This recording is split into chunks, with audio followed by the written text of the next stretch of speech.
As sunset dawns upon the mountains, some drones are still shuttling assiduously. While hanging onto them are nothing but bundles of freshly picked bananas. The video of drones and the dangling bananas has gone viral on Chinese social media. Many netizens exclaimed, "So this is how we use drones now?" Actually, this is not the drone's debut in China's agriculture. Since the first commercial plant protection drone in 2010, drones have played an increasingly pivotal role in this field, most often shouldering protection work such as pesticide spraying, just like its initial role in agriculture.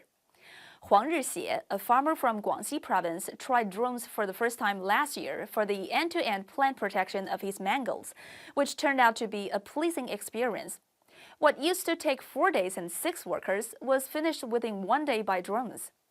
Thanks to the precision and efficiency of drones, pests and diseases were effectively prevented before their high-occurrence rainy season, guaranteeing Huang a big harvest with a nearly 25% increase in production per mu compared to the previous year.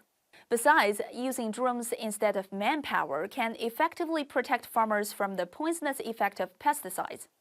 According to a drone pilot from Yunnan, when people spray pesticides manually, they must wear layer after layer for protection, with face masks and hats on.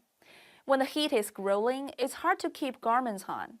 Many workers are also allergic to the chemicals. Now with a drone, all our troubles are gone. As the technology iterates, the need for the more customized and intelligent application of drones has also been rising.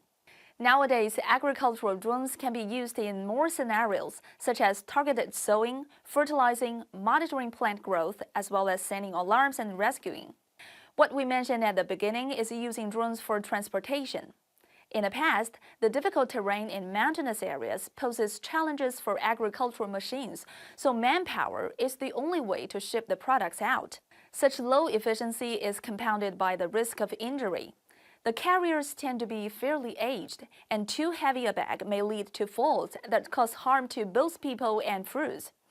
But with drone transportation, the chances of bruising fruits went down by 2/3. Last year, Zigui County, which is famous for agriculture, saved local farmers 30 million RMB by using drone transportation alone. Technology has brought welfare to the people. Up flew bananas and oranges, and down went the weight on people's backs in mountains. Drop down were seeds, fertilizers, and pesticides, and soaring high are yields, efficiency, and profits. The advent and now prevalent application of drones have meant more methods and opportunities for those in the agricultural sector, both traditional and new.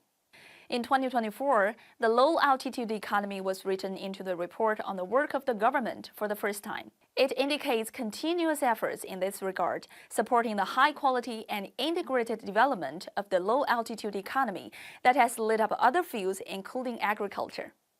So much for today. I'll go find out if my bananas came by drones. Thank you for watching. I'm Su Lu in Beijing.